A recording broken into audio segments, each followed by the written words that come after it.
Peace and blessings. This is Nubia I of the Blackberry Beauty Holistic Academy, Ancient African Healing for the Modern Sister. Peace and blessings, my YouTubers.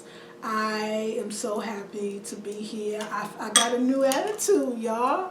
I'm a new person doing new things in a new place. And this, if you're finding yourself in this place, or you're wanting to find yourself in being a new person in a new place doing new things, then there's some things that maybe you have to do or at least learn how to do as a sacred goddess woman so that you can manifest and have the things that you want. Now remember, and notice that I said sacred goddess woman.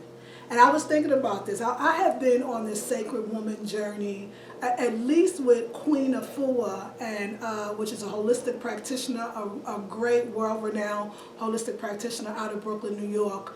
I've been doing her kind of program, if you will, for the last 16 years. But I've also, way before that, I was born into a very metaphysical family. We learned a lot about fasting and metaphysics and Eastern belief system, religion and meditation and visualization and feng shui and all these things. But of course, along the way, I got lost. I didn't want to be what I was. I didn't know who I was. I kept changing. And when I think about it now, I say I got lost, but I realized I didn't really get lost. I kept growing and changing and evolving into this person here who is still not done changing, evolving, and growing. Okay? And so I'm good with that. Like, I'm realizing how wonderful that is to be able to want to grow, to change, and to evolve. And so right now, my private coaching group, a $37 a month group called Wild Women Who Run with the Womb, we are working on our series. It's called Learning Something New. And so I was thinking about what I've been learning new about myself. I'm learning not to be so rigid. I've even in healing, why can't healing be fun? Why can't healing be something you wake up, can't wait to wake up to in the morning, can't wait to get to in the morning? It must feel good, it must be. If it becomes a routine, if it becomes a chore, it becomes a religion. And there is no disrespect to any religious person out here, but the idea of religion goes with doctrines and musts and you have to do. But sometimes your heart is saying, but I love that man that is not of my same religion, or those people they told me were inferior to me because they're darker, but they're really beautiful and nice people, or they told me don't talk to those people over there because they speak another language which is different than mine. And so we get into all these things where we don't actually grow because we've become victims of our own dogma. Well, y'all, I feel like I have become a victim of my own dogma. I have become a victim of the 100% raw food diet, which I am saying now to you that I think can be tweaked.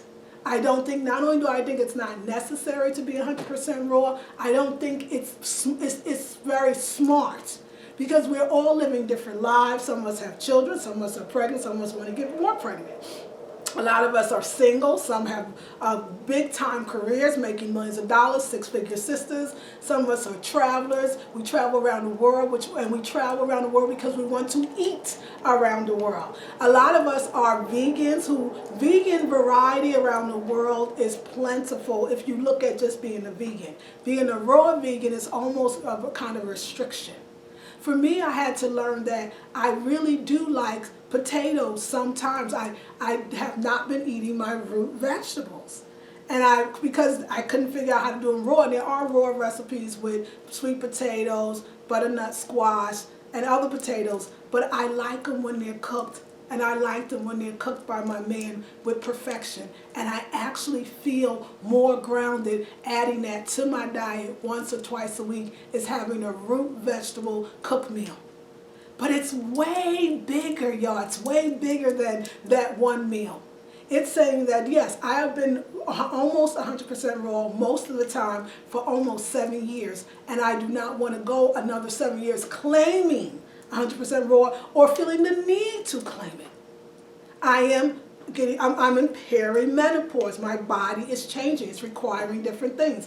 I'm not the mother of a little girl anymore. I'm a mother of an adult who's in college. I'm with a man. I am getting fulfilled in so many ways. that I was not when I was raw. I was 100% raw, and I still was, my relationship was back and forth. It was always about me, taking care of my child, never really myself. I never had time when taking care of someone else, of really understanding that maybe I'm not the woman I was 15 years ago, 7 years ago, 4 years ago, 3 years ago, 2 years ago, even 1 year ago. Maybe I'm just not that woman. But who is this woman? I want to find out. And so I'm saying that all to you to say that I will, when I want to celebrate, I may have organic wine. When I want to eat raw, I will eat all raw. So far what's working for me is raw 5 days a week, and the option of eating cooked 2 days a week. And only if my man cooks it. I usually eat out. I still eat out raw, but I may eat out cooked. But I feel grounded and whole and complete when I eat that, because it's being served by someone I love, because I'm so happy, because I don't have the duties of taking care of my daughter. I am evolving, and so are you. And so I want to invite you into the Blackberry Beauty Holistic Academy. I want to invite you in from a different perspective. I want you to come in wanting to heal that fibroid tumors, wanting to heal that endometriosis, wanting to heal those recurring yeast infections, wanting to heal those heartaches, wanting to heal relationships. But I want you to come in knowing that you are finding what works for you, and that in it you will be rejoicing. There will be happiness. There will be joy. That you are really not being stuck in your own dogma. I think we as holistic practitioners, people ask me all the time, Nubia, how do you feel about yoni steaming? I don't think we should do it. Let me tell you how I feel about yoni steaming, how I feel about yoni eggs, how I feel about raw foods, how I feel about, long as we're not doing one of them all of the time. As long as we're not doing one of them all of the time. As long as we're not doing it even when we don't feel like it. We're not doing it even when we're tired. We have to listen to our bodies, our minds, our spirit. There may be a time to yoni steam. There may be a time to have a yoni egg. There may be a time not to. There may be a time when you need to have potatoes. There may be a time that you need to be in a warmer climate. There may be a time you need to be. We are climatic as goddesses, as women. We change with the wind. We go with the flow. We have to be able to move. And what I'm finding, when we're not able to move, we stay. When we're not able to move on mentally, physically, and spiritually, we're not able to move on emotionally, in our relationships, financially, angry, because we keep saying, but this is perfect, the raw food diet, or this is perfect, meditating and getting up at 4 a.m. every day, to which I don't do anymore. But yet I'm happier, whole and complete. But I still have a ritual. I'm still in the spirit. My life is spiritual every single day, just from waking up. The journey is every day. And so I would like to, we're in our November intensive, Sensuality, Sexuality, and Adornment. For those that don't know, I have an academy. It's virtual. I am teaching intensive, 4 weeks intensive every single month.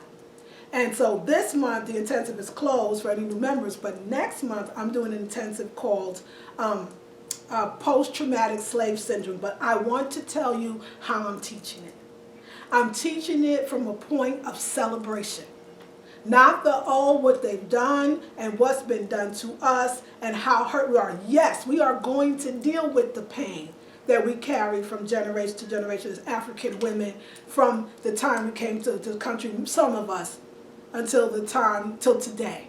But we're also going to cover the glory of Kemet, the glory of ancient Nubia, the beauty and the healing work and the rejoicing and the dances and the culture and the fashion that was created from ancient Africa. And we're also going to talk about, even within enslavement culture, what we retained. What parts of our culture that we rejoice as African Americans or people in the African diaspora, how much of the African culture, the good of the African culture that we have retained, cultural retentions. It's in our food, the way we talk, the colors that we wear, the way we dance, the way we move. We're talking about how do we let go of the pain? How do we use natural remedies? How do we use raw foods and other cooked foods and spices? How do we bring ancient African healing to the modern sister? The modern sister cannot necessarily be 100% raw if she's going to be on planes, going to different countries, eating with other people. There's a connection, but she can always be healthy. For me, I choose to call myself a vegan. Even though I eat mostly raw, I don't want to be stuck in it. And some people say, why call yourself a vegan? Because I've been being a vegan for almost 25 years, or vegetarian/vegan, and it's working for me. But I am all of this, and I'm dancing and moving and doing yoga and wearing these beautiful colored clothes that bring out and are healing me just as much as the food did. If you want something, if you are a black woman that's tired of just the being sad, but understanding that that sadness comes from somewhere and you want to release it, then you want to join the Post-Traumatic Slave Syndrome Intensive that is on the website now. If you're one of those women who want to rejoice in her blackness, rejoice in her loveliness, rejoice in her skin color, rejoice in her nose size, rejoice in her beautiful lips, rejoice in her natural, beautiful hair, then you want to come to the Post-Traumatic Slave Syndrome, because we are celebrating the very things that a long time ago we were told was ugly. I know a lot of times, sometimes I hear my Caribbean American sisters or my African sisters say, you know, why are black Americans or African Americans so upset about slavery? It happened so long ago. They got to get over it. What I'm telling you is you're right. We do need to get over it. But there's some things that we can do as Caribbean sisters, as African American sisters, as African sisters from the continent themselves, and all of the diaspora, the black Latina sisters, is understand and be sympathetic to our struggles as African people, even on an individually cultural level. And understand that if I am hurting as an African American, you are hurting as Caribbean American, we are hurting as Africans from the continent, we are hurting as black Latinas. We are hurting if one of us is hurting. So let's talk about it. Let's let it go. Let's move it out. And let's talk about how we bring in the healing with joy and dancing and movement and happiness. Let's talk about, not talk about it. I have a 4-week intensive that takes you through it. And it is the end of the year.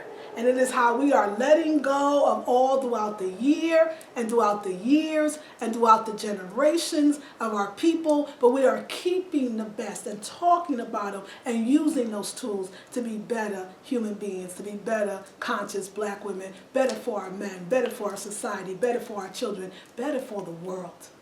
So I am not stuck in my own dogma. I am not stuck. I am a sacred goddess, woman, healer who laughs, who has fun, who is joyful, who dances.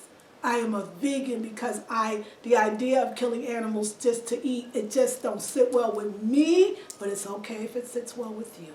It is non-judgmental. I feel like I can open up the door to more of my sisters to come in. I want you to come in. Do not be afraid that it has to be this perfection of healing. If you go to Nubia and you're not perfect, Nubia is working on it. I feel more perfect, whole, and complete now than I felt in a while, because I've released and I've let go, and I feel joyful and happy. And I wanted to share that with you. So I'm going to be talking about that a lot more. That means my programs are changing. They're not changing, they're rearranging. They're becoming more inclusive to all of my sisters, and they're bringing us all into why veganism. And I'll do a short video on that, and why we talk about that. But also why this and that, and releasing and let it go and moving. Why winter, spring, summer, fall. Why? Why moon, stars, sun? What? Because we need it all. Because we need it all. And I love you so much. So I hope you enjoy the next intensive for December, Post-Traumatic Slave Syndrome, as well as just keep tuning in. Also the group Women Who Run with the Womb, Wild Women Who Run with the Womb. And I did a video on that explaining what that means, and I hope you enjoyed it. Anyway, I'm going to sign off. I love you all with all my heart. This is Nubia, I of the Blackberry Beauty Holistic Academy, Ancient African Healing for the Modern Sister. Peace and blessings.